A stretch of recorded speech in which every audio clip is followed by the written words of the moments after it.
నష్టం జరిగిందని చెప్పి విచారణ చేయాలని చెప్పి ఇప్పుడు వచ్చిన ప్రభుత్వానికి ఏదో కొన్ని అనుమానాలు ఉన్నాయని చెప్పి ఇవి నిబంధనల ప్రకారం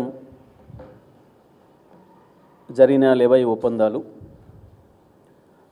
ఈ ఒప్పందాల వల్ల ప్రభుత్వ ఖజానాకి అంటే మన ప్రభుత్వ రంగ సంస్థలు జెన్కో కావచ్చు, మన డిస్ట్రిబ్యూషన్ కంపెనీలకు ఏమైనా నష్టం వాటిల్లిందా అనే విషయం పైన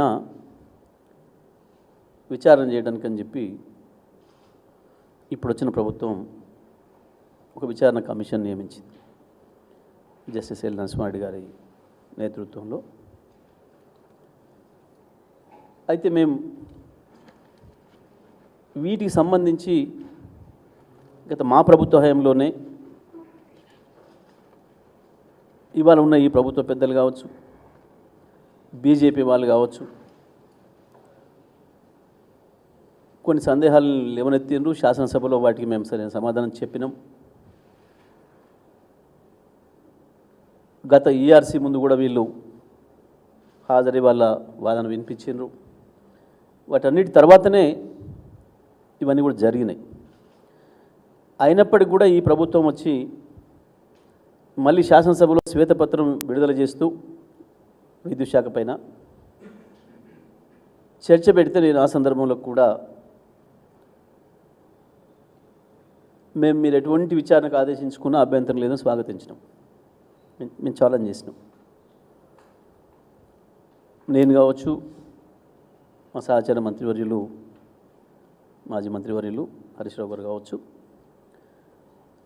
ప్రభుత్వం లేవనెత్తిన ప్రతి సందేహం విషయంలో, మీకు అనుమానాల విషయంలో ఎటువంటి విచారణలైనా చేసుకోండి అని చెప్పి నేను శాసనసభలోనే ప్రభుత్వానికి చెప్పినాం. సరే, దాని లైట్లో జస్టిస్ ఎల్ నరసింహారెడ్డి గారి కమిటీని నియామకం చేసిండ్రు విద్యుత్ పైన. దీనికి సంబంధించి నిన్న 15వ తారీఖు మా నాయకులు, బీఆర్ఎస్ పార్టీ అధ్యక్షులు, మాజీ ముఖ్యమంత్రి వర్యులు తెలంగాణ కేసీఆర్ గారు నిన్న వారి సందేహాలకు స్పష్టమైన సమాధానాలు ఇస్తూ అదే సందర్భంలో కమిషన్ యొక్క పాత్ర పైన, వారు చేసిన చర్య పైన, వారు చేసింది పొరపాటని, అది చేయకూడని పని అని, గత కమిషన్లు ఎప్పుడు కూడా ఇటువంటి పని చేయలేదనే విషయాన్ని చెప్తూ, మీకు ముందే ఈ కమిషన్కి ఏదో వేరే ఉద్దేశాలు ఉన్నట్టు కనబడుతుంది, వాదనల మీద ముందే తీర్పునిచ్చే పద్ధతుల్లో, అంటే ముందే ఒక నిర్ణయానికి వచ్చి ఉన్న పద్ధతుల్లో మీ మాటలు ఉన్నాయి. అవి నాకు బాధ కలిగించినాయి. ప్రజలకు తప్పుడు సంకేతాలు పంపినాయి. కాబట్టి మీరు ఈ విచారణ చేయడానికి మీరు అర్హత కోల్పోయినరు, మీరు దాని నుంచి ఉపసంహరించుకుంటే మంచిదనే మాట మా నాయకులు కేసీఆర్ గారు ఆ ఉత్తరంలో రాసిన వారికి వారు స్పష్టమైన ఆధారాలు చూపించిండ్రు. వారి అభ్యంతరాలు కూడా చెప్పారు. దాంట్లో ఎందుకు నేను ఈ నిర్ణయానికి వచ్చిన అనే విషయాన్ని 100% అది కరెక్ట్. కేసీఆర్ గారి హక్కు అది. వారు చెప్పడం అనేది చాలా అవసరమైన విషయం కూడా, ప్రజలకు తెలియాలి. తెలంగాణ ప్రజలకు కావచ్చు, దేశ ప్రజలకు కావచ్చు, అందరికీ కూడా తెలియాలి. ఎందుకంటే ఒక సాధారణమైన నిందితుడికే కోర్టులలో పలానా ప్రాసిక్యూటర్ గారు ముందే బయాసుకున్నారు కాబట్టి ఆయన వద్దనో, ఈ కోర్టులో నాకు న్యాయం జరగదు కాబట్టి ఇంకో కోర్టుకు వేయమని చెప్పి అడిగే హక్కు కూడా ఎప్పుడు కూడా ఉంటుంది ప్రతి మనిషికి. ఇదేం పెద్ద జ్యుడిషియల్ విచారణ కూడా కాదు. కానీ వారు 11వ తారీఖు నాడు, వాస్తవానికి 15వ తారీఖు వరకు సమయం ఇచ్చింది. వాస్తవానికి మేము 30వ తారీఖు వరకు అడిగినా లేదు నేను తొందరగా సబ్మిట్ చేయాలి రిపోర్టు, మీరు వీళ్ళు 15వ తారీఖు లోపల వీలు చేసుకొని పంపించండి అని చెప్పిండ్రు. సంతోషం, మేము వారిది అంగీకరించి కేసీఆర్ గారు గౌరవంగా 15వ తారీఖు నాడు సబ్మిట్ చేయడానికి దాన్ని తయారు చేసే పనిలో ఉన్నారు. ఎల్ నరసింహారెడ్డి గారు అంటే మాకు సంపూర్ణమైన గౌరవం ఉంది వారి పట్ల, కేసీఆర్ గారికి కూడా. వారు జడ్జి కాకముందు కొంత తెలంగాణ వాదిగా ఉన్నారు అనే విషయాన్ని మేము విన్నాం. తెలంగాణ బిడ్డగా కూడా వారిపైన కేసీఆర్ గారి గౌరవం ఉండే. ఆ తర్వాత కాలంలో ఎందుకో వారికి అభిప్రాయాలు మారినాయి. ఈ రాష్ట్రంలో చాలామందికి అభిప్రాయాలు మారినాయి, అందులో వారికి కూడా అభిప్రాయం మారినట్టు కనబడుతూ ఉంది. వారి 11వ తారీఖు సమావేశం తర్వాత, మీడియా సమావేశం తర్వాత మాకు అది కనిపించింది స్పష్టంగా. న్యాయంగా ఒక తెలంగాణ బిడ్డగా ఈ దేశంలో ఎవరు సాధించినటువంటి ఒక అద్భుతమైన విజయాన్ని సాధించిన నాయకుడిగా, చీకట్లలో ఉన్న తెలంగాణను ఏడాదిలోపే అద్భుతమైన వెలుగులతో నింపిన ఒక అద్భుతమైన పరిపాలకుడిగా, ఒక విజనరీగా కేసీఆర్ గారి పట్ల వారికి ఒక మంచి అభిప్రాయం ఉంటుందని కూడా మేము భావించినాం. ఎందుకంటే ఒక హైకోర్టు సీజేగా చేశారు కాబట్టి తప్పకుండా వారు ఆ పద్ధతిలో ఆలోచిస్తారని చెప్పి మేము భావించినాం. కానీ దురదృష్టవశాత్తు వారికి మధ్యలో ఏవో కారణాల వల్ల వారి అభిప్రాయాలు కాంగ్రెస్ పార్టీ నాయకుల అభిప్రాయాలకి, బీజేపీ నాయకుల అభిప్రాయాలకు అనుకూలంగా మాన్యమైన విషయాన్ని 11వ తారీఖు నాడు విలేకరుల సమావేశంలో వారే బయటకు చెప్పుకున్నారు. వాస్తవానికి ఇప్పటివరకు దేశంలో ఏ కమిషన్ కూడా ఈ రకంగా విచారణ పూర్తి కాకముందే మధ్యలోనే పత్రికా విలేకరుల సమావేశం ఏర్పాటు చేసి తన అభిప్రాయాలను వ్యక్తీకరించి ముందే జడ్జిమెంట్నే చెప్పిన పద్ధతుల్లో, ప్రజల్లో తప్పుడు సంకేతాలు పోయే పద్ధతుల్లో ఇట్లా మాట్లాడిన సందర్భం లేదు. మరి వారికి ఎవరిని కూడా తెలిసి ఉండాలి. న్యాయంగా మేము కమిషన్ను విచారణ మేము ఎప్పుడు వ్యతిరేకించలేదు. మేము వ్యతిరేకించిన వాళ్ళం అయితే మొదటి రోజే చెప్పేవాళ్ళం. లేదా గతంలో ఇటువంటి కమిషన్ల మీద చాలామంది కోర్టులకు కూడా వెళ్ళి ఆపినారు. చాలా సందర్భాలు ఉన్నాయి. ఇదే రాష్ట్రంలో, గత సమైక్య ఆంధ్రప్రదేశ్ రాష్ట్రంలో కూడా జరిగినాయి. కమిషన్లు రద్దయినాయి. అనుమానాలు వ్యక్తం చేసినప్పుడు అవతల వాళ్ళు రాజీనామాలు చేసిన సందర్భాలు ఉన్నాయి, లేదా కోర్టులు ఇన్వాల్వ్ అయ్యే సందర్భాలు ఉన్నాయి. కానీ మేమేం చేయలేదు అటువంటివి. మాకు వారిపైన విశ్వాసం ఉండే. వారు న్యాయబద్ధంగా ఉంటారు, అన్బయాస్డ్గా ఉంటారు, పక్షపాత ధోరణి ఉండదు, నిష్పక్షపాతంగా ఉంటారు అని భావించినాం. మా వైపు ఉండమని మేము అడగలే, నిజం వైపు ఉంటారు అని అనుకున్నాం. మేము వాస్తవం వైపు ఉంటారని అనుకున్నాం. కానీ దురదృష్టవశాత్తు ఎందుకో ఈ మధ్యకాలంలో వారి అభిప్రాయాలు మారినట్టుగా కనిపించింది. అందుకే ఆ విషయాన్ని కూడా మేమేం దాచుకోవాలి, ఉన్నట్టు ప్రజలకు చెప్పాలి. కాబట్టి కేసీఆర్ గారు కమిషన్ వేటి కొరకైతే నియమించబడ్డదో, అపాయింట్ చేయబడ్డదో, ఏ విషయాలలో వారికి అనుమానాలు ఉన్నాయని చెప్పి వారికి ఏం బాధ్యత ఇచ్చిండ్రో అవి ఏంటియో మాకు పంపించారు. కాబట్టి ఆ విషయాలన్నింటినీ కూడా వారి సందేహాలని నివృత్తి చేస్తూ, వారికి సమాధానాలు ఇస్తూనే, వారు చేసిన పని సరైంది కాదు, మీకు ఆల్రెడీ కేసీఆర్ గారి పైన ఒక అభిప్రాయం ఉంది కాబట్టి దయచేసి మీరే ఒప్పుకోవాల్సింది కాకుండా ఇది అనే విషయాన్ని కూడా వారికి చెప్తూ, అందులో న్యాయపరమైన విషయాలు కూడా ఉటంకిస్తూ, వాస్తవానికి ఈఆర్సీలు అనేవి స్వతంత్ర కమిషన్లు, చట్టబద్ధమైన, రాజ్యాంగబద్ధమైన క్వాజీ జ్యుడిషియల్ అధికారాలు ఉన్నాయి. ఒక కోర్టు ఇచ్చిన తీర్పు పైన ప్రభుత్వాలకి విచారణ చేసే హక్కు ఉండదు ఎప్పుడు కూడా. ఈవెన్ ఒక మేజిస్ట్రేట్ కోర్టు ఇచ్చినా సరే ఒక మేజిస్ట్రేట్ కోర్టు ఇచ్చిన తీర్పునైనా ఆ పార్టీస్కి అభ్యంతరం ఉంటే పైకోర్టుకు వెళ్ళాలి. ఇది ఎక్కడైనా ఉన్నది, దేశవ్యాప్తంగా ప్రపంచవ్యాప్తంగా. కోర్టుల యొక్క తీర్పులపైన ఎగ్జిక్యూటివ్ బాడీస్కి ఎప్పుడు కూడా అధికారం ఉండదు విచారణ చేయడానికి. ఇది ఇంత చిన్న విషయం, సహజ న్యాయ సూత్రం ఇది. మరి వాస్తవానికి హైకోర్టు జడ్జిగా, సీజేగా వీరికి, రిటైర్డ్ సీజేగా వీరికి అది తెలిసి ఉండాలి. న్యాయంగా అప్పుడే వీరు ప్రభుత్వానికి చెప్పి ఉండాలి. ప్రభుత్వంలో ఉన్న పెద్దలకు తెలిసి ఉండకపోవచ్చు, చెప్పి ఉండాలి.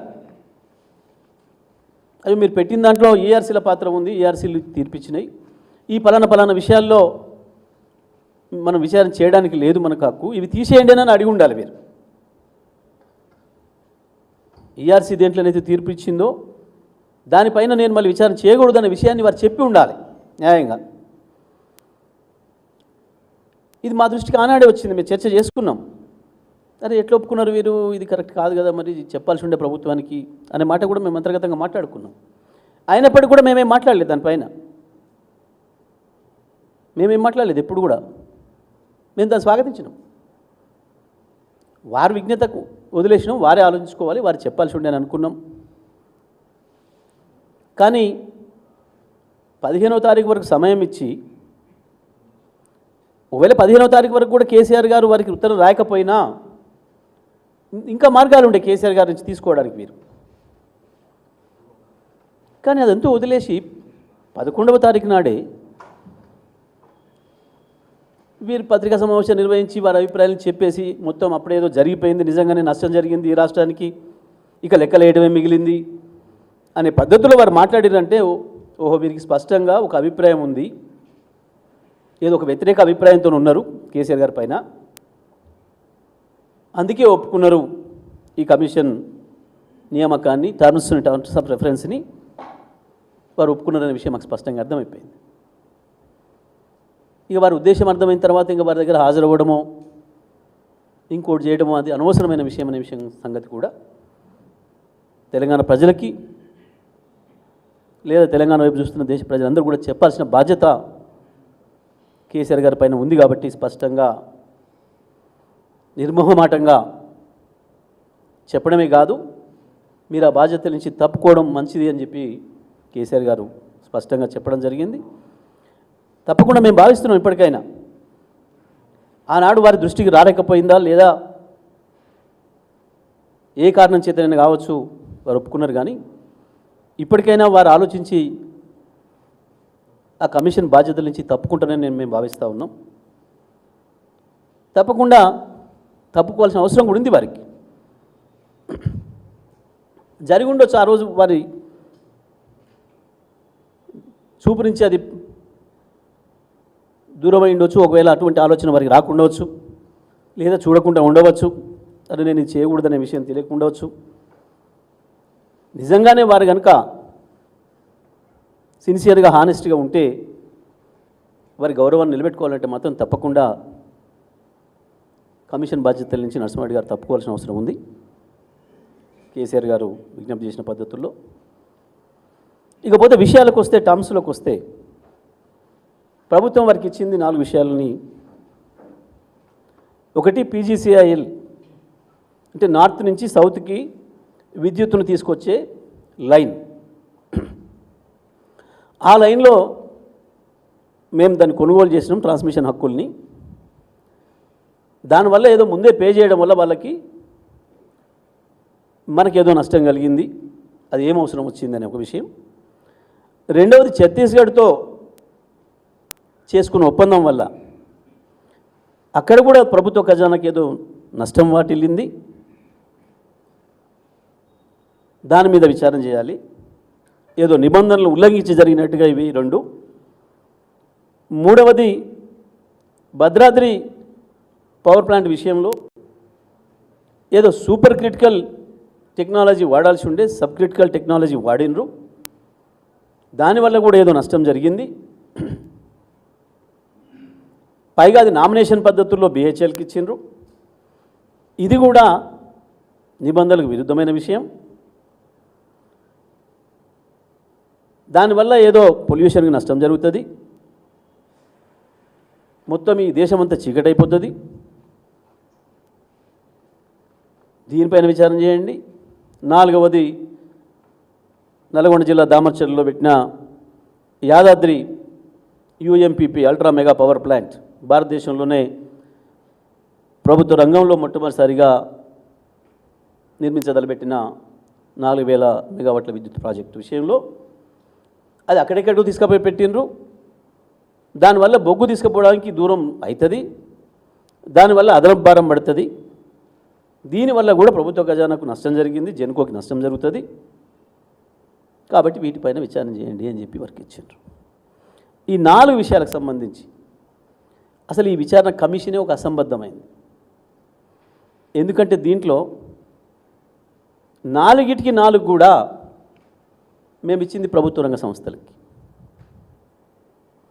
పీజీసీఎల్ లైన్ బుక్ చేసుకోవడానికి, ఛత్తీస్గఢ్తో విద్యుత్ ఒప్పందం చేసుకోవడానికి రెండిటికి లింక్ ఉంది, అవినాభావ సంబంధం ఉంది. అప్పటి వరకు భారతదేశంలో దక్షిణాదికి ఉత్తరాదికి విద్యుత్ సరఫరాకి అవకాశం లేదు, లైన్స్ లేవు. ఉత్తరాదిలో కొంత విద్యుత్ ఉత్పత్తి ఉన్నా అది మనం తెచ్చుకోవడానికి అవకాశం లేదు. లేక దక్షిణాదిలో ఉన్న 4 రాష్ట్రాలు తర్వాత విడిపోయిన తర్వాత మనం 5 రాష్ట్రాలకు కూడా తీవ్రమైన విద్యుత్ సంక్షోభాలు ఉన్నాయి. రాష్ట్రం ఏర్పడిన నాటికి మన పరిస్థితి ఏందో మనందరూ కూడా తెలుసు. మీ అందరూ కూడా దాంట్లో అనుభవం ఉన్నవాళ్ళు, బాధితులు, విద్యుత్ బాధితులు మనమందరం, తెలంగాణ ప్రజలందరం కూడా. రాష్ట్ర రైతాంగం పరిస్థితి ఏందో, ఎట్లా రాలిపోయినరో పిట్టల్లాగా, ఎట్లా చచ్చిపోయినరో విద్యుత్ వల్ల. పరిశ్రమలు మొత్తం బయటికి తరలిపోయి పారిశ్రామికవేత్తలు ఎట్లా ధర్నాలు చేయాల్సిన దుస్థితి, దానివల్ల నిరుద్యోగం ఎట్లా పెరిగిపోయిందో. ఒకవైపు వ్యవసాయ రంగంలో నిరుద్యోగం, మరొక వైపు పారిశ్రామిక రంగంలో నిరుద్యోగం ఎట్లా పెరిగిపోయిందో మనకు తెలుసు.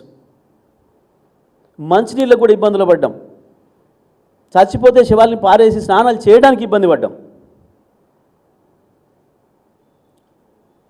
వాస్తవానికి పట్టణాలు నగరాలలో ఆనాటి జనరేటర్లు సృష్టించిన పొగకు మించి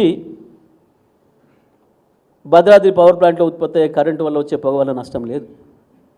గన్ని లక్షల జనరేటర్లు ఉత్పత్తి చేసిన పొగతోని ఉక్కిరిబిక్కిరైనాం. ఒక షాపులకు పోతే షాపింగ్ చేయడానికి ఒకవైపు దాని చప్పుడుతోని పొల్యూషను, జనరేటర్ చప్పుడుతోని పొల్యూషన్, ఇంకొక వైపు దాని వాసనతోని, దాని నుంచి వచ్చిన ఎమిషన్స్తోని కోట్లాది మంది ప్రజలు ఇబ్బంది పడ్డాం. ఇదేది సోయి లేకుండా అటువంటి పరిస్థితులలో మొదటిసారిగా లైన్ వస్తుంది ఉత్తర భారతదేశం నుంచి దక్షిణ భారతదేశానికి, డిచ్పల్లి వార్ద. దాన్ని ఎవరు వీలైతే వాళ్ళు ముందు దాన్ని బుక్ చేసుకోవాల్సిన అవసరం ఉంటుంది. ఆ లైన్ బుక్ చేసుకోవాలంటే తప్పకుండా ఆ ఉత్తరాదిలో ఉన్న పవర్ ప్లాంట్ నుంచి ఏదో ఒక ప్లాంట్ నుంచి మనకు ఒప్పందం ఉండాలి. ఉంటేనే ఆ లైన్లో మనకు హక్కులు ఇస్తారు కొనుక్కోవడానికి. ఇది ప్రాథమికమైన సూత్రం. పీజీసీఎల్ అనేది ప్రభుత్వ రంగ సంస్థ, కేంద్ర ప్రభుత్వ రంగ సంస్థ. మేము ఇంకెక్కడో ప్రైవేట్ వాళ్ళ కాడ తీసుకోవచ్చు, కానీ ఎక్కడ ప్రైవేట్ వాళ్ళ దగ్గర తీసుకున్నా అది ఎక్కడైనా పొరపాటు అనుమానాలు కూడా వచ్చే అవకాశం ఉంటుంది. ఛత్తీస్గఢ్ ప్రభుత్వం నుంచే తీసుకుంటే ప్రభుత్వం నుంచి ప్రభుత్వానికి ఎక్కడ కూడా ఇబ్బంది లేదు. అయినా ధర నిర్ణయించేది ఈఆర్సీలు, మనకి అభ్యంతరం లేదు. పాలసీగా మనం కనుక చెప్పేస్తే ఆ డిస్ట్రిబ్యూటరీ సంస్థలు అక్కడ కానీ ఇక్కడ కానీ వాళ్ళు మాట్లాడుకొని మిగతా విషయాలు వాళ్ళు పూర్తి చేసుకుంటారు. పాలసీగా మనం నిర్ణయించడం మన బాధ్యత అని చెప్పి ఆనాటి ఛత్తీస్గఢ్ ముఖ్యమంత్రి రమణ్ సింగ్ గారికి కేసీఆర్ గారు మాట్లాడి, ఇట్లా పరిస్థితి ఉంది సార్, ఇట్లా మాకు ఇబ్బంది ఉంది, చీకట్లో ఉన్నాం మేము, మా రైతులు చచ్చిపోతున్నారు, పరిశ్రమలు దెబ్బతింటున్నాయి, మాకు అవసరం ఉంది విద్యుత్తు, మీ దగ్గర మిగులు విద్యుత్ ఉంది కదా మాకు ఇవ్వండి అంటే తప్పకుండా రండి అని చెప్పి వారు ఆహ్వానించారు. కేసీఆర్ గారు వెళ్ళిండ్రు. ఆ రోజు రమణ్ సింగ్ గారు ఇంకొక మాట కూడా చెప్పారు. ఛత్తీస్గఢ్ ప్రభుత్వం నుంచి కూడా ఒక ప్రకటన వచ్చింది. కేసీఆర్ గారితో పాటు మేము దత్తాత్రేయ గారిని కూడా మేము ఆహ్వానిస్తున్నాం అని చెప్పి కూడా వారు చెప్పింది. ఆ రోజు మేము తెలంగాణ ప్రభుత్వానికి ఇక్కడి నుంచి 1000 మెగావాట్లు ఇవ్వడానికి ఒప్పుకున్నాం అనే మాట కూడా ఎంత బహిరంగ విషయం. ఇక్కడ నేను రాష్ట్ర ప్రజలకు తెలియజేస్తా ఉన్నా, ఒక ప్రభుత్వం నుంచి ఇంకొక ప్రభుత్వం ఒప్పందం చేసుకుంటే దీంట్లో ఏమైనా ఒక్క రూపాయి అవినీతికి ఆస్కారం ఉంటుందా?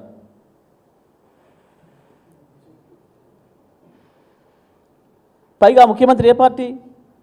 బీజేపీ పార్టీ ముఖ్యమంత్రి. మరి ఈ కమిషన్ బీజేపీ పార్టీ ముఖ్యమంత్రి కూడా విచారణ చేస్తుందా? మరి రమణ్ సింగ్ గారు కేసీఆర్ గారికి లంచం ఇచ్చినట్ట, కేసీఆర్ గారు రమణ్ సింగ్ గారికి లంచం ఇచ్చినట్ట? ఎక్కడ నష్టపోయినరు? ఏ రాష్ట్ర ప్రజలు నష్టపోయినరు? ఏంటి అసలు వీళ్ళ అభ్యంతరం ఇక్కడ? ఇంక ఇంట్లో ఏం అనుమానాలు ఉన్నాయి? ఉంటే రమణ్ సింగ్ గారు కూడా బయట పెట్టవచ్చు. రాష్ట్ర ప్రజలందరూ కూడా తెలియాలి ఈ విషయం. నోరు నెత్తం పెట్టుకొని తనకి ఇష్టమైన మీడియాలు ఉన్నాయి కాబట్టి, కేసీఆర్ మీద ఈర్ష్యతోని శత్రుత్వంతో ఉన్న కొన్ని మీడియాలు ఉన్నాయి కాబట్టి ఇష్టం వచ్చినట్టు కాకిగోల చేసి కేసీఆర్ గారిని బదనాం చేద్దాం,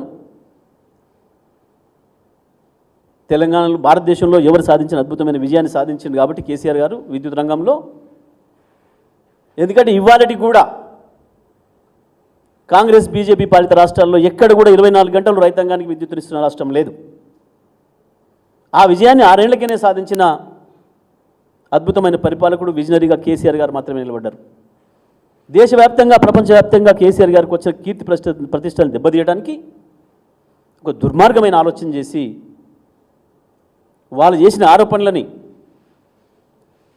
నిజమని చెప్పించడం కొరకు కుట్రపూరితంగా చేసిన ప్రయత్నమే ఈ కమిషన్ అనే విషయం స్పష్టంగా కనబడుతుంది. బీజేపీ కార్యకర్తలు కావచ్చు, కాంగ్రెస్ కార్యకర్తలు కావచ్చు, విఘ్నులైన ప్రజలందరూ కూడా అర్థం చేసుకోవాల్సిన విషయం. రమణ్ సింగ్ గారికి కేసీఆర్ గారి మధ్యన ఒప్పందం జరిగితే దాంట్లో ఏమైనా తప్పుకు ఆస్కారం ఉంటుందా, అవినీతికి ఆస్కారం ఉంటుందా? దయచేసి ఆలోచించండి అందరు కూడా. కేంద్ర ప్రభుత్వ రంగ సంస్థ పీజీసీఐఎల్, అందులో ఏమైనా పొరపాటు జరిగితే వాళ్ళు చెప్పాలి. కేంద్రం ఎక్కడైనా ఉందా అవకాశం? వీళ్ళు ఏమని చెప్తున్నారు? ఇంకో అభ్యంతరం ఏంది? అప్పటికి అక్కడ మీకు ఇస్తున్న నర్వా ప్లాంటే పూర్తి కాలేదు. 100% దాంట్లో స్పష్టంగా చెప్పాను, లైన్ పూర్తయ్యే సమయానికి ప్లాంట్ కూడా పూర్తి అవుతుంది, మీకు అనుకున్న సమయానికి విద్యుత్ ఇస్తాము అని. ఇంత జరిగితే 2 ఈఆర్సీలు, తెలంగాణ ఈఆర్సీ, ఛత్తీస్గఢ్ ఈఆర్సీ కలిసి ఆ ప్లాంట్కి అయిన ఖర్చు ఎంత, దానికి ఎంత పడుతుంది విద్యుత్ ఉత్పత్తికి అని చెప్పి లెక్కలు చేసి ₹3.94 నిర్ణయించారు.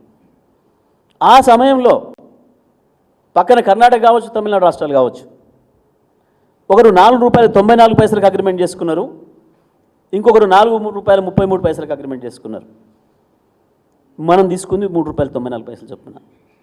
దీనివల్ల మన రాష్ట్రానికి మిగులు వచ్చిందా, నష్టం వచ్చిందా? ప్రజలందరూ అర్థం చేసుకోవాల్సింది. ₹3.94 మనం కొంటే ₹4.94 తమిళనాడు, ₹4.33 కర్ణాటక కొనే సేమ్ టైంలో. ఏం జరిగింది ఇక్కడ? నిజమే, ఛత్తీస్గఢ్ రాష్ట్రానికి పైసలు ఎక్కువ ఇస్తే మనకు వచ్చే లాభం ఏంది? ఇందులో ఏమైనా సాడుగా తీసుకునే అవకాశం ఉందా? ఒక ప్రభుత్వ రంగ సంస్థ చైర్మన్ కావచ్చు, ఒక ప్రభుత్వ అధినేత కావచ్చు,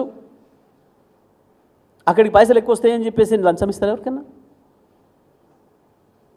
మరి ఇక్కడ లోపం ఎక్కడ జరిగింది? ఇంత స్పష్టమైన విషయాలు ఉంటే వీటిని విని జడ్జి గారు కదా వారు ముందు చెప్తారు, ఈ ప్రభుత్వానికి ఉన్న అనుమానాల్ని పటాపంచలు చేస్తారు అని మేము సంతోషపడ్డాం. కానీ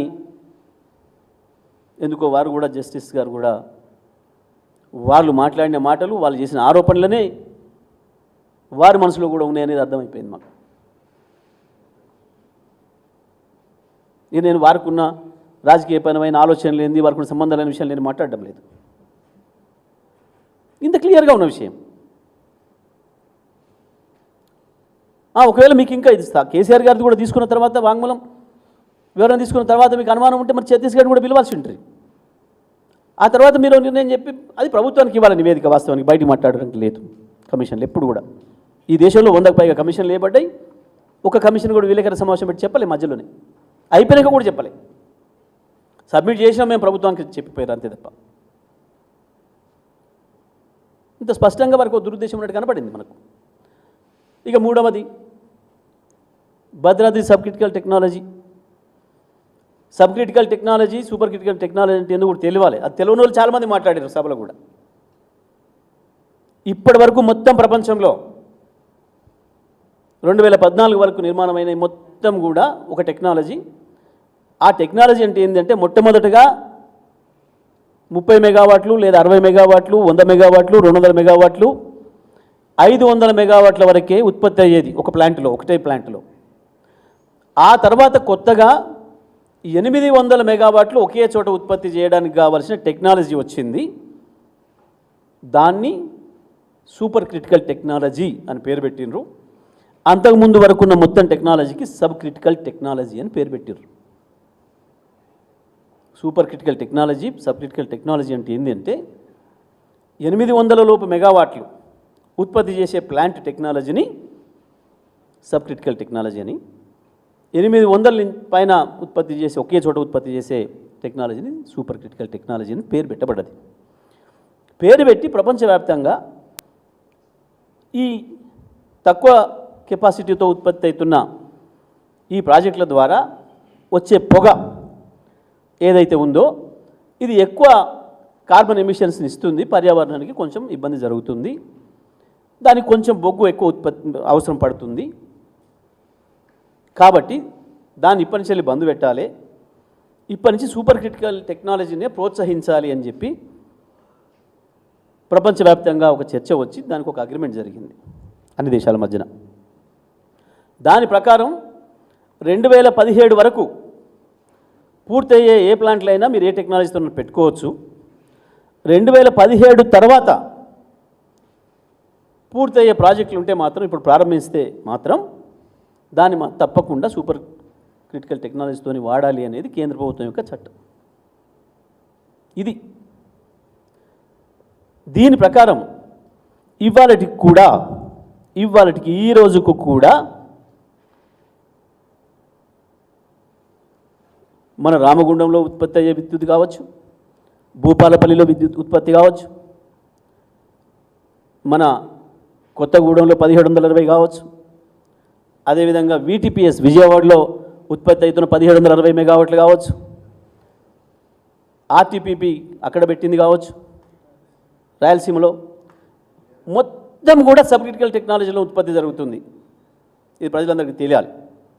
మొత్తం సబ్ క్రిటికల్ టెక్నాలజీతోనే 60 మెగావాట్లు, 200 మెగావాట్లు, 500 మెగావాట్ల ప్లాంట్లతోనే ఉత్పత్తి జరుగుతుంది. ఈ సబ్ క్రిటికల్ టెక్నాలజీ మొత్తం భారతదేశంలో 90% ఉత్పత్తి సబ్ క్రిటికల్ టెక్నాలజీతోనే జరుగుతుంది.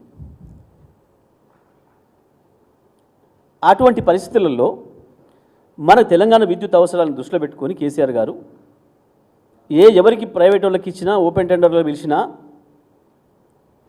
ఇవి వేరే తప్పుడు సంకేతాలు పోతాయి.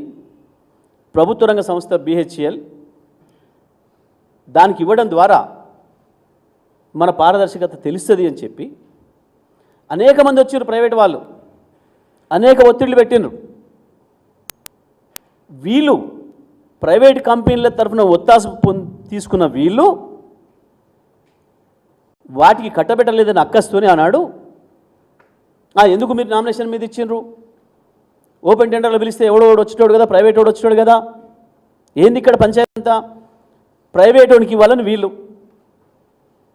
ప్రైవేట్ వాడికి ఇవ్వద్దు, ప్రైవేట్ వాడికి ఇచ్చినా మళ్ళీ వాడు బాయిలర్స్ ఇవన్నీ కూడా బిహెచ్ఎల్ నుంచే తేవాలి. చక్కగా బిహెచ్ఎల్కి వేసి ఒక ప్రభుత్వ రంగాన్ని ప్రోత్సహించినట్టు అవుతుంది, దాన్ని బ్రతికించినట్టు అవుతుంది. భారతదేశంలో అద్భుతమైన పేరున్న నవరత్నాల్లో ప్రధానమైందన్న బిహెచ్ఎల్ ఇప్పటి వరకు ఈ దేశంలో పెట్టబడిన అన్ని పరిశ్రమలకు మెషినరీ ఈక్విప్మెంట్ని ఇచ్చిన అది గొప్ప పరిశ్రమ. దాన్ని ప్రోత్సహించాలని ఒక మంచి ఉద్దేశంతో బిహెచ్ఎల్ని పిలిచారు కేసీఆర్ గారు. ఎందుకంటే ప్రైవేట్ వాడు తీసుకున్నా మళ్ళీ బిహెచ్ఎల్ నుంచి తీయాలి మొత్తం మెషినరీ ఈక్విప్మెంట్ అంతా కూడా, ఒక సివిల్ వర్కే వాడు చేస్తాడు. కాబట్టి ఇదంతా మనకెందుకు, బిహెచ్ఎల్కి అప్పచెప్దామని చెప్పి ఒక గుడ్ ఫెయిత్తో వారిని పిలిచారు. పిలిచి మాట్లాడేటప్పుడు వారు చెప్పిన మాట, మీరు అతి తక్కువ సమయంలో ఎంత తక్కువ సమయంలో మీరు ప్లాంట్ని పూర్తి చేయగలుగుతారని మొదటి మాట కేసీఆర్ గారు అడిగింది వారిని. సార్ 800 మెగావాట్స్ సూపర్ క్రిటికల్ అయితే ఏదైనా మినిమం 5 years పడుతుంది. ఇప్పటివరకు భారతదేశంలో 5 ఏళ్లలో పూర్తి చేసిన ఒక్క ప్లాంట్ కూడా లేదు. 8 నుంచి 10 సంవత్సరాలు తీసుకున్నాయి. మీరు ఇంతగా కోరుతురు కాబట్టి మేము ఎంత తొందరగా పూర్తి చేయాలనుకున్నా 5 సంవత్సరాలు పడుతుంది. అదే రికార్డ్ సమయం మేము చేయగలిగితే ఇప్పుడు చేయలేదు మేము కూడా ఎక్కడ అని చెప్పి మా దగ్గర 270 మెగావాట్స్ సంబంధించిన ఎక్విప్మెంట్ రెడీగా ఉంది. 4 ప్లాంట్లు పెట్టుకోవడానికి 1080 వస్తుంది, 1080 మెగావాట్ల ఉత్పత్తి అవుతుంది. అదైతే మేము 2 సంవత్సరాలు పూర్తి చేసి ఇవ్వగలుగుతాం. దాన్ని 2 సంవత్సరాలు పూర్తి చేసి ఇస్తాం మేము. ఇప్పుడు ఏదైతే సూపర్ క్రిటికల్ టెక్నాలజీ వాడాలని చెప్పి కేంద్ర ప్రభుత్వం నుంచి వెళ్ళి ఉత్తర్వులు వచ్చినాయో ఇది 2017 మార్చి వరకు పూర్తి చేసుకోవడానికి అవకాశం ఉంది. ఇవాళ ప్రారంభించిన ఇంకా 17 ప్లాంట్లు భారతదేశంలో నిర్మాణంలో ఉన్నాయి సబ్ క్రిటికల్ టెక్నాలజీతోని. వాళ్ళన్నిటికంటే కూడా మనది మేము ముందు పూర్తి చేసి ఇస్తాం. ఇంకా ఎప్పుడో 5 ఏళ్ళు 9 ఏళ్ల కింద ప్రారంభమై కూడా మీరు బాగా నోట్ చేసుకోవాలి, 9 సంవత్సరాల క్రితం ప్రారంభించబడ్డాయి కూడా ఇంకా సబ్ క్రిటికల్ టెక్నాలజీతోని పూర్తి కాలేదు. ఇంకా కొన్ని ఉన్నాయి ఇంకా అట్లనే. వాటితో సమానంగా లేదా వాటికంటే ముందే కేంద్ర ప్రభుత్వం ఏదైతే నిబంధనలు పెట్టిందో చట్టంలో పెట్టిందో ఆ సమయం 2017 మార్చి లోపే మేము దీన్ని పూర్తి చేసి మీకు ఇస్తామని చెప్పి స్పష్టంగా చెప్పారు. కేంద్ర ప్రభుత్వ రంగ సంస్థ వాళ్ళు ఈక్విప్మెంట్ రెడీ ఉందని చెప్తున్నారు. మొదలు ఇది కానివ్వండి అని చెప్పి అది ఇచ్చినాం. కొత్తగూడెంలో ప్రారంభించేది అది ఇంకోటి సూపర్ క్రిటికల్లో పెట్టండి 800 మెగావాట్లు అని చెప్పినాం. దాన్ని వాళ్ళు ప్రారంభం చేశారు. దురదృష్టవశాత్తు ఎవడో ఒకడు తెలంగాణ వ్యతిరేకం, తెలంగాణ ద్రోహం, ఇంకోడు దుర్మార్గుడు ఎన్జీటీల కేసు వేస్తే ఎన్జీటీ దానికి స్టే ఇచ్చింది. ఇంత స్పష్టమైన విషయం ఒక జడ్జిగా వారికి తెలిసి ఉండాలి, తీసుకొని ఉండాలి ఆ సమాచారం. లేదు ఇప్పటిదాకా మీకు చెప్పిన వాళ్ళు కూడా ఆ విషయం చెప్పి ఉండాడు. కానీ కనీసం కేసీఆర్ గారి దగ్గర నుంచి సమాచారం వచ్చిన తర్వాతనైనా మాట్లాడాలి వాస్తవానికి. కానీ మీరు ఇంకో రెండో వైపు వాదన తీసుకోకుండా నిజంగానే ఇక్కడ ఏదో నష్టం జరిగింది అనే పద్ధతుల్లో మాట్లాడారు. ఇది ఎట్లా న్యాయం అవుతుంది? ఒక జడ్జిగా వారే మళ్ళీ ఆలోచన చేసుకోవాలి, వారు రివ్యూ చేసుకోవాలి వారు చేసిన పని పైన.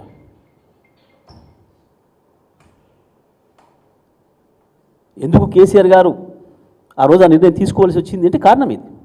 అక్కడికి కూడా మేము ఒక పాలసీగా చెప్పి పంపించిన తర్వాత మన అధికారులు, మన జెన్కో చైర్మన్ గారు కావచ్చు, ప్రభాకర్ రావు గారు, ఇతర అధికారులు బిహెచ్ఎల్తో నెగోషియేషన్ చేసి మాకు కొంచెం సూపర్ క్రిటికల్ టెక్నాలజీ కంటే సబ్ క్రిటికల్ టెక్నాలజీలో కొంచెం బొగ్గు ఎక్కువ కాలే అవకాశం ఉంది కాబట్టి దాని కొరకు మీరు కొంత ధర తగ్గించాలి అని చెప్పి వాళ్ళతో నెల రోజులు నెగోషియేట్ చేసి నిర్మాణ ఖర్చులో 400 కోట్ల రూపాయలు తక్కువ చేశారు. కేవలం ఈ కారణం చూపించి నిర్మాణ ఖర్చులో మాకు 400 రూపాయలు తక్కువ చేసి 400 కోట్లు తక్కువ చేసి మీరు నిర్మాణం చేయాలి అని చెప్పి ఒప్పందంలో రాసి స్పష్టంగా ఇంత కేర్ తీసుకున్నాం. ప్రభుత్వ ఖజానాకు ఒక్కొక్క రూపాయి ఎట్లా మిగిలించాలి అనే విషయంలో కేసీఆర్ గారు కావచ్చు, మా ప్రభుత్వం పడ్డ తపన అంత ఇంత కాదు. ఎవరికో రూపాయి పోనిస్తే మనకొచ్చే ఉపయోగం ఏంది? ఇంత కొట్లాడి ప్రాణం మీద తెచ్చుకొని తెలంగాణ తెచ్చిన కేసీఆర్ తెలంగాణ హక్కులకో తెలంగాణ ఒక్క పైసకు భంగం కలిగిస్తాడా? ఎవడో రాజకీయ నాయకులు లేదంటే అది మాట్లాడవచ్చు, వాగొచ్చు. ఉత్తరాని కేసీఆర్ మీద బురద చల్దాం, ఆయన బురద కడుక్కునే టైంలో మనం చేసి దొంగతనం చేద్దాం, ఓట్లు వేసుకుపోదామని ప్రయత్నం చేయొచ్చు వాళ్ళు. కానీ ఒక న్యాయాధికారిగా వారు మాట్లాడేటప్పుడు ఎంత జాగ్రత్తగా ఉండాలి వాస్తవానికి.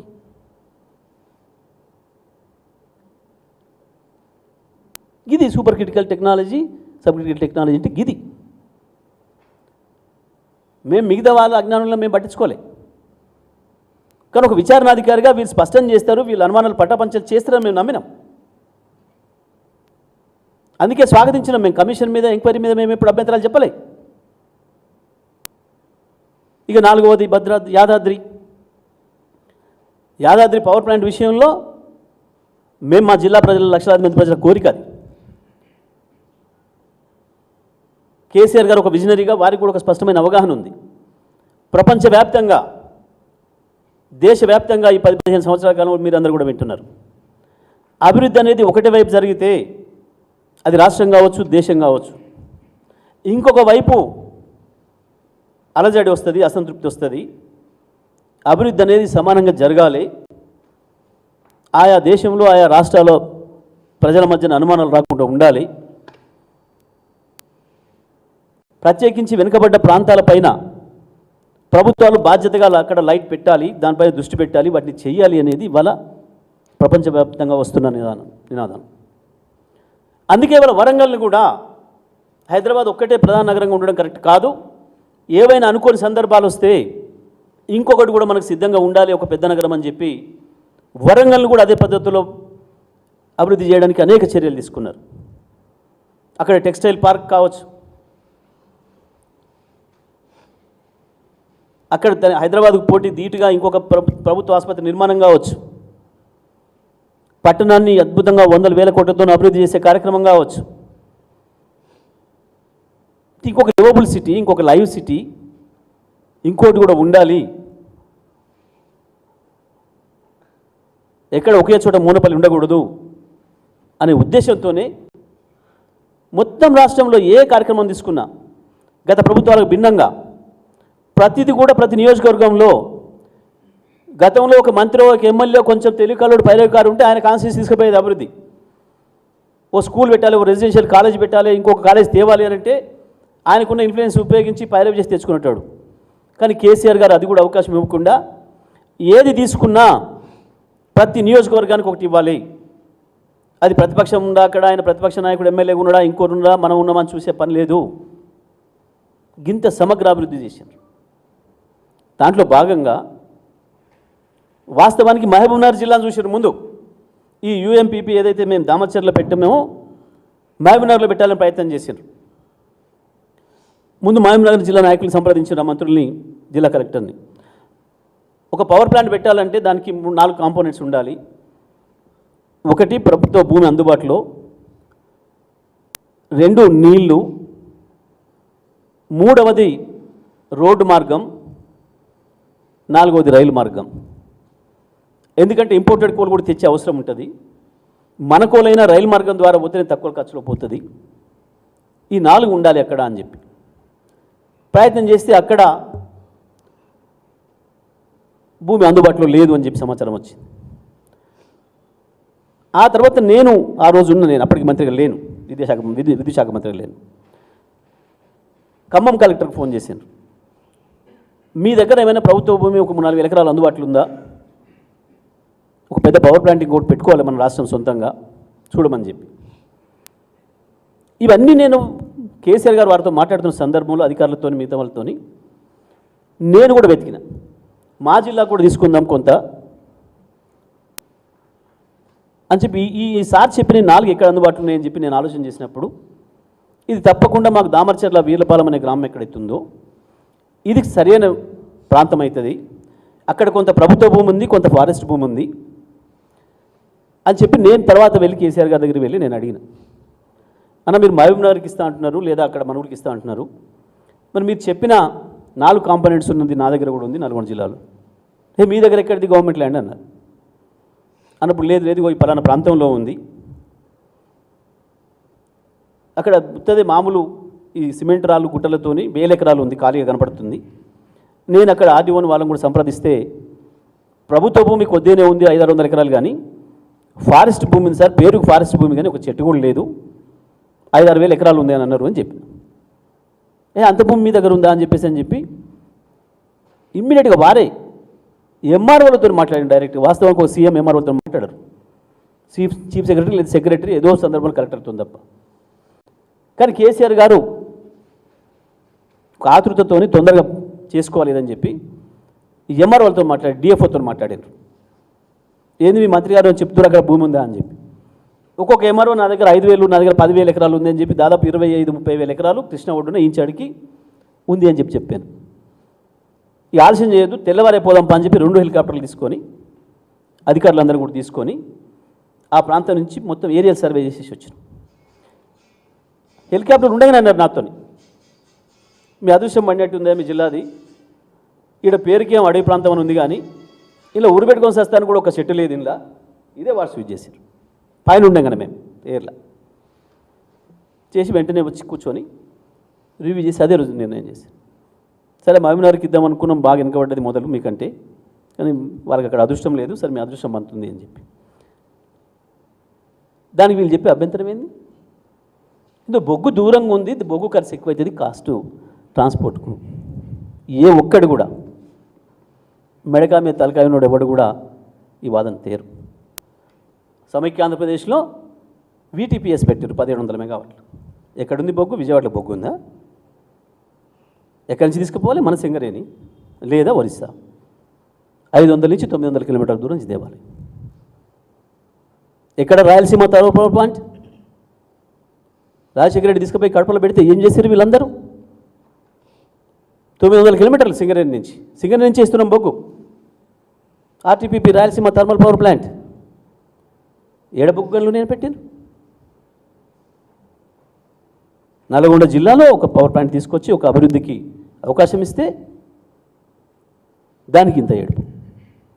దానికి కేసీఆర్ గారికి ఏందో మళ్ళీ అంటగట్టాలని ప్రయత్నం. ఏమొస్తుంది? అయినా మాకు బొగ్గు రవాణా ఛార్జీ పెరిగితే మాకు వచ్చే లాభం ఏంది అసలు? Only idiots can talk like that. ఒక మూర్ఖులు మాత్రమే మాట్లాడతారు ఇటువంటి మాటలు. నిజంగా ప్రజల పట్ల సోయిన వాళ్ళు, రాష్ట్రం పట్ల సోయిన వాళ్ళు ఎవరు కూడా మాట్లాడేటువంటి మాటలు. ఇవాళ రామగుండం ఎట్లా లేచింది, కొత్తగూడెం ఎట్లా లేచింది? అక్కడ వచ్చిన పరిశ్రమల వల్లనే కదా, అక్కడ దొరికిన బొగ్గల వల్లనే కదా.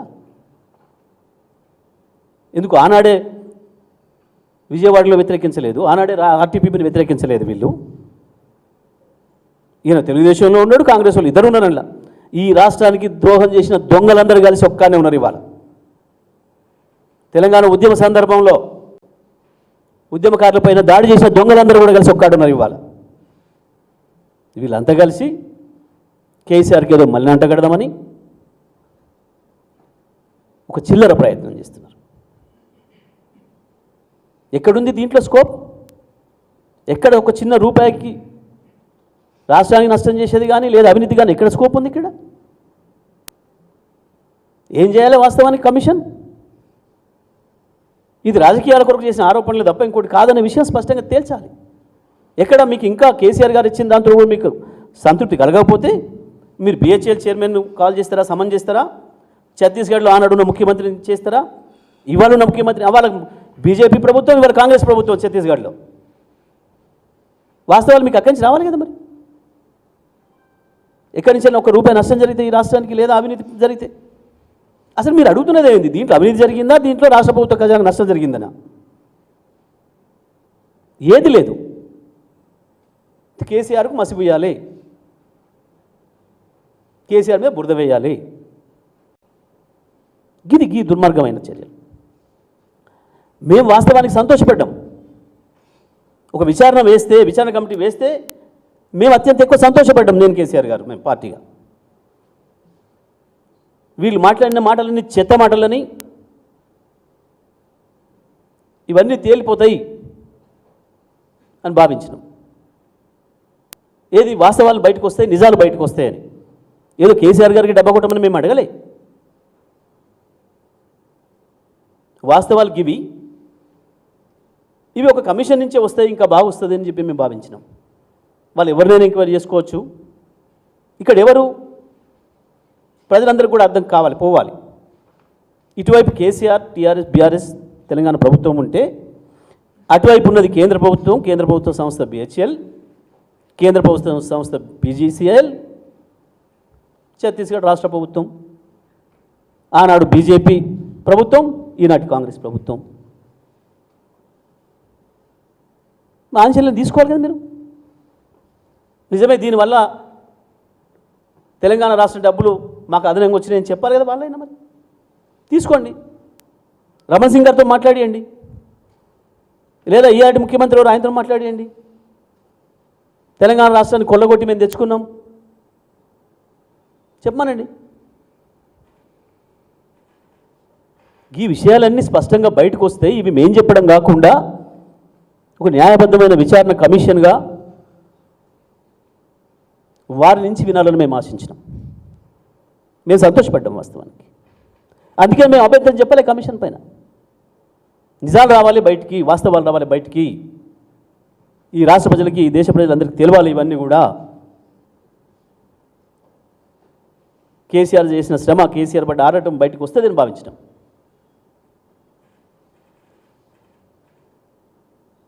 కటిక చీకట్ల నుంచి వెళ్ళి ఉన్న తెలంగాణను ఇలా అద్భుతమైన వెలుగులోకి తీసుకొచ్చి భారతదేశం మొత్తానికే ఒక ఆదర్శవంతమైన పరిపాలన అందించి ఒక మార్గదర్శకుడిగా నిలబడ్డ కేసీఆర్ పైన నిందలు వేయాలని, వాటిని మేము నిజమని చెప్పించుకోవాలని వాళ్ళు చేసే ప్రయత్నంలో ఈ కమిషన్ చైర్మన్ గారు ఉండడం అనేది దురదృష్టం. నేను ఎందుకు మాట్లాడుతున్నా ఈ మాట ఇవ్వాలంటే, వారు ముందే ఒక పత్రికా సమావేశం నిర్వహించి నిజమే నష్టం జరిగిపోయింది, ఇక నష్టం అంచనా వేయటమే,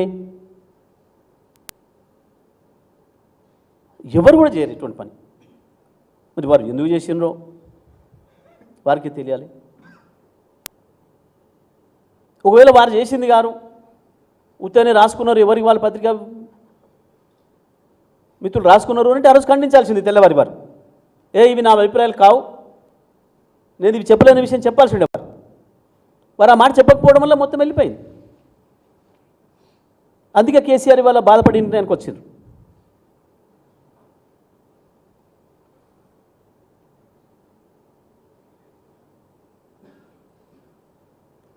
సో తెలంగాణ ప్రజలందరికీ విజ్ఞప్తి చేస్తూ ఉన్నాం, వాస్తవాలు గివి. ఇటువంటి పరిస్థితులలో ఒక కమిషన్ ద్వారా నిజాలు బయటకు వస్తాయి, వాస్తవాలు బయటకు వస్తాయి అని చెప్పి ఎదురు చూసిన మాకు ఒక నిరాశ కలిగించే పద్ధతుల్లో ముందే ఒక బయాస్డ్గా ఉండి, ఒక పక్షపాత ధోరణితో ముందే ఒక అభిప్రాయం ఏర్పరచుకొని మాట్లాడిన పద్ధతుల్లో కమిషన్ ఏదైతే మాట్లాడిందో దాన్ని తీవ్రంగా ఆక్షేపిస్తూ, వాస్తవాన్ని ప్రజలకి వివరిస్తూ కేసీఆర్ గారు తీసుకున్న నిర్ణయం ఏదైతే ఉందో కమిషన్ చైర్మన్ గారు వారు రాజీనామా చేయాలని చెప్పి మేము మరొకసారి పునరుద్ఘాటిస్తున్నాం. తప్పకుండా వారు అన్ని ఆలోచన చేసి ఆ బాధ్యత నుంచి వారు తప్పుకుంటారని మేము ఆశిస్తున్నాం.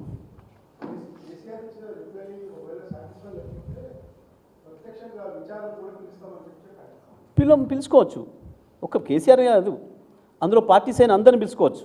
పీజీసీఎల్ చైర్మన్ పిలుచుకోవచ్చు, బీహెచ్ఎల్ చైర్మన్ పిలుచుకోవచ్చు, లేదా ఛత్తీస్గఢ్ ముఖ్యమంత్రిని, ఆ రోజున ముఖ్యమంత్రిని పిలవచ్చు, లేదా ఈ రోజున ముఖ్యమంత్రిని పిలవచ్చు, తప్పేం లేదు. విచారణ సజావుగా సాగాలనే మేము కూడా కోరుకున్నాం. కానీ వారు విచారణ చేయకుండా ఈ వైపు వర్షనే వినకుండా వారు జడ్జిమెంట్ ఇచ్చేసిన పద్ధతిలో మాట్లాడినారు. అది మేము ఆక్షేపిస్తున్నాం. మేము వేరే వాళ్ళని పెట్టమని అంటలేము, ఇంకోటి అంటలేము, అది ప్రభుత్వం ఇష్టం. కానీ ఇప్పుడున్న జడ్జి గారి ఉద్దేశం తేలిపోయింది, కమిషన్ గారి ఉద్దేశం తేలిపోయింది స్పష్టంగా. వారు ముందే కేసీఆర్ గారికి వ్యతిరేకమైన అభిప్రాయంతో ఉన్నారు, ఏవైనా కావచ్చు కారణాలు. కాబట్టి వారినే కోరినాం, మేము ప్రభుత్వాన్ని తీసేయమని అడగలే, లేదా మేము కోర్టుకు వెళ్ళి దాని మీద స్టే తెచ్చుకునే ప్రయత్నం చేయలే. వారినే అడిగినాం, వారి విజ్ఞతగా వదిలేస్తున్నాం.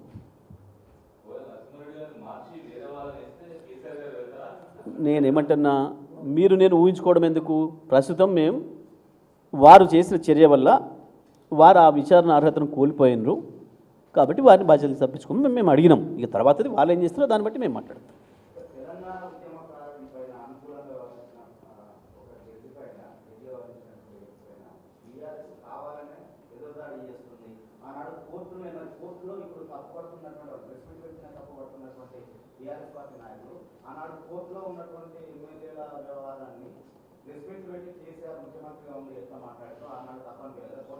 ఏది మీరు అన్నది మాకు అర్థం కాలేదు, మీ ప్రశ్నకి అర్థం కాలేదు నాకు.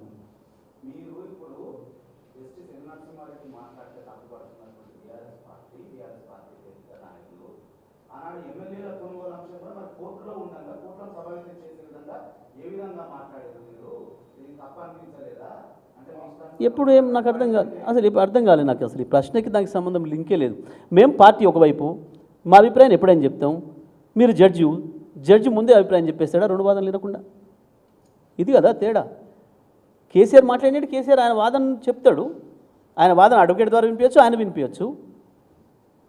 మనం పార్టీస్, మీరు ఒక పార్టీ నేను ఒక పార్టీ. మీ వాదన ఏందనేది మీరు కోర్టులో చెప్పొచ్చు, బయట చెప్పొచ్చు. నా వాదన ఏందని నేను కోర్టులో చెప్పొచ్చు, బయట చెప్పొచ్చు. కానీ జడ్జిగా కూర్చున్న వారు అప్పుడే నవీన్ చెప్పింది ఒకటే నిజం, ప్రవీణ్ చెప్పింది ఒకటే నిజం అయిపోయింది అని చెప్పి ప్రకటన చేసేసాక ఇక నా వాదన చెప్పి ఉపయోగమైంది? మాట్లాడవచ్చు, 100% మాట్లాడవచ్చు. He is party. ముఖ్యమంత్రి ఉండొచ్చు, ప్రధానమంత్రి ఉండొచ్చు. హీఈస్ పార్టీ, ఈయన ఎగ్జిక్యూటివ్ బాడీ. మేము అంటుంది కూడా అదే. ఇద్దరు కక్షిదారులు ఉన్నప్పుడు ఇటువైపు ఆయన ఏం చెప్పదలుచుకుంటూ అటువైపు ఆయన ఏం చెప్పదలుచుకుంటూ చెప్పుకోవచ్చు. ఎందుకంటే కోర్టుల మీద మేము చెప్పింది అదే ప్రారంభంలో, కోర్టుల పైన ముఖ్యమంత్రి కాదు ప్రధానమంత్రికి కూడా విచారణ చేసే అధికారం లేదు. కోర్టు తీర్పుల పైన ఎవరికి కూడా లేదు. ఇప్పుడు దీంట్లో జరిగింది అది మేము ప్రాథమికంగా చెప్పింది కూడా. క్వాసీ జ్యుడిషియల్ పవర్స్ ఉన్నాయి ఈఆర్సీలకు, చట్టబద్ధమైన సంస్థలు. అవి చేసే నిర్ణయాల మీద మాట్లాడాలనుకుంటే దాంట్లో పోయిన పార్టీ అఫెండ్ అయితే మళ్ళీ ట్రిబ్యునల్కి వెళ్ళాలి. ఎలక్ట్రిసిటీ అప్డేట్ ట్రిబ్యునల్ ఉంటుంది, దానికి మాత్రమే వెళ్ళాలి. రేవంత్ రెడ్డి గారు ఆ రోజు పార్టిసిపేట్ చేస్తే ఈఆర్సీ తీర్పు ఇచ్చింది. ఆ తీర్పు మీద వారికి ఏమైనా అసంతృప్తి ఉంటే, అనుమానం ఉంటే, లేదా ఇంకా ఏమైనా న్యాయం జరుగుతుందని అనుకుంటే, అక్కడ ఏమైనా లోపం ఉంది, ఈ తీర్పు వల్ల నష్టం జరిగింది అనుకుంటే అప్పీలేట్ ట్రిబ్యునల్ ఉంది, వెళ్ళాల్సి ఉండే. వెళ్ళలే. ఎందుకు వెళ్ళలే? మరి ఈయన ఎవరిని మేనేజ్ చేసిండ్రా? ఎందుకు వెళ్ళలే? ఆ రోజు ఎవరు మేనేజ్ చేశారా? ఎందుకు వెళ్ళలేదు?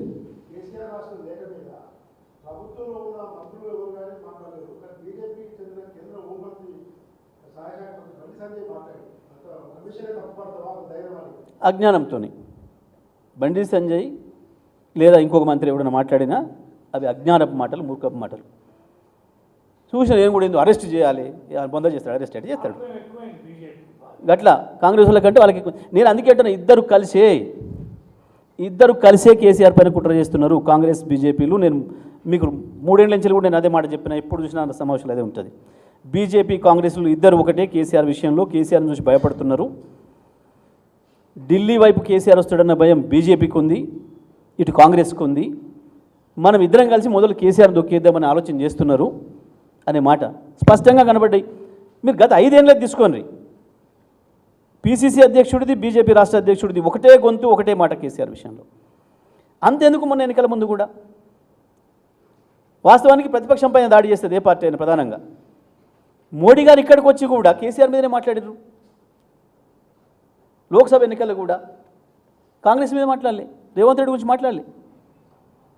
కేసీఆర్ అసెంబ్లీలో ఓడిపోయి ఉన్నప్పటికి కూడా మళ్ళీ కేసీఆర్ మీదనే మోడీ మాట్లాడిందంటే ఎంత అక్కసు ఉంది, దాన్ని బట్టి ప్రజలకు అర్థమవుతుంది. మోడీ 100% డౌటే ఉంది.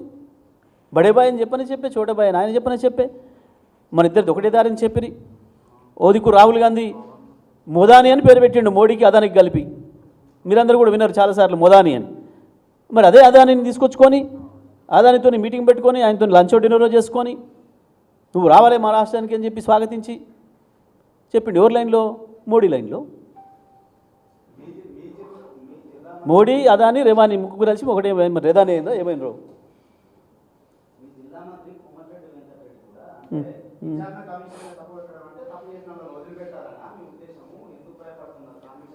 ఆయన మాట పట్టించుకుంటాడు. మంచి స్టేటస్లే మాట్లాడిండా, మంచిగానే ఉండా, సోయిలే ఉండా మాట్లాడినప్పుడు, సోయిలే ఉన్నాడా మాట్లాడినప్పుడు అని. ఎందుకంటే ఆయన ఎప్పుడు పొద్దున్నాక కూడా సోయిలే ఉండట్లేడని చెప్తున్నారు వాళ్ళు వింటున్న వాళ్ళే. ఇక ఆయన ఇప్పుడు నువ్వు ఏ ఛానల్ ఉన్నావో నువ్వు చెప్పాలి, ఏ ఛానల్ పోతావు నువ్వు చెప్పాలి. కానీ నేనెట చెప్తా? ఎవరి పార్టీ గురించి వాళ్ళు చెప్పాలి. కానీ వాళ్ళ పార్టీ ఉంటుందో పోతుందో, ఇక రేపు ఆయన వాళ్ళ నాయకుడే ఉంటాడో పోతాడో, ఇంతకు ఆయన ఎవరికాడ పని చేస్తుండో, ఆయన ఉంటాడో పోతాడో. అసలు ఆయన మాటలు కూడా ఎవరు తీసుకుంటారండి? మా దగ్గర ఎవరు తీసుకోరు. ఎందుకంటే ఈ పూటనే వాడు 25 కోట్లు పెట్టి కొనుక్కొచ్చుకుండు, వాడు ఇంకేంటివో సప్లై చేసి కొనుక్కొచ్చుకుండు, ఆ పీసీసీ ఉంటే నేను అందులోకి అడిగే పెట్టాను అని మాట్లాడి తెల్లారి మరి రేవంత్ మించిన ముఖ్యమంత్రి లేడు 10 ఏళ్ళ 20 ఏళ్ళ ఉంటాడని ఆయన చెప్పి వీడు ఎప్పటికి కూడా హోంగార్డ్ అంటాడు, ఎస్పీ కాలేడని చెప్పి ఈయన చెప్పి, మళ్ళీ నా తర్వాత ముఖ్యమంత్రి ఈయన అని చెప్పి మళ్ళీ ఆయన చెప్తే నవ్వుకుంటున్నారు మా జిల్లా ప్రజలు. మీరు కొద్దిగా రిపోర్టర్లే పట్టించుకుంటారు వాళ్ళని, కానీ వారిని ఎవరు పట్టించుకోవట్లేరు అక్కడ. ఇవన్నీ సోయుండి మాట్లాడేటోళ్ళు కావు, సోయి తప్పిన మాటలు అంటున్నారు. వేసిండ్రు ప్రజలు చాలామందిని చూసినాం. ఈ దేశంలో చాలామంది దుర్మార్గుల్ని గెలిపించే సందర్భాలు ఉన్నాయి కొన్నిసార్లు.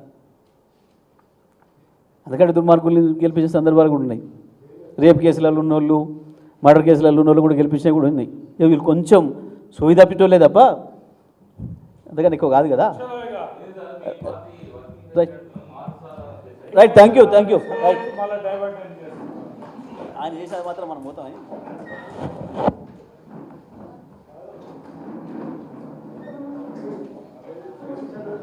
ఎందుకంటే ఒక హైకోర్టు సీజేగా చేశారు కాబట్టి తప్పకుండా వారు ఆ పద్ధతిలో ఆలోచిస్తారని చెప్పి మేము భావించినాం.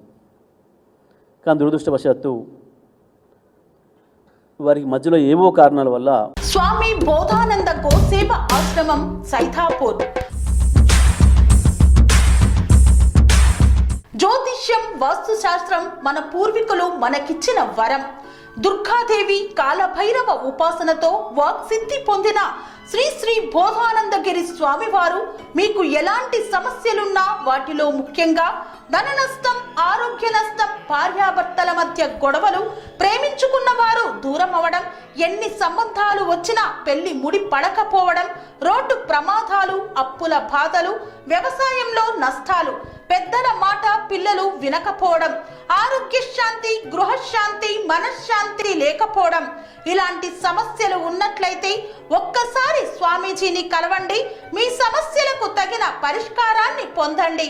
అంతేకాక అన్ని రకాల వ్యాధులకు గోపంచగవ్య మరియు మూలికా వైద్యం చేయబడును. నమ్మకంతో రండి, ఆయురారోగ్యాలతో వర్ధిల్లండి. మా అడ్రస్ స్వామి బోధానంద గోసేవ ఆశ్రమం సైథాపూర్, వీరభద్రస్వామి గుడి దగ్గర, యాదగిరిగుట్ట.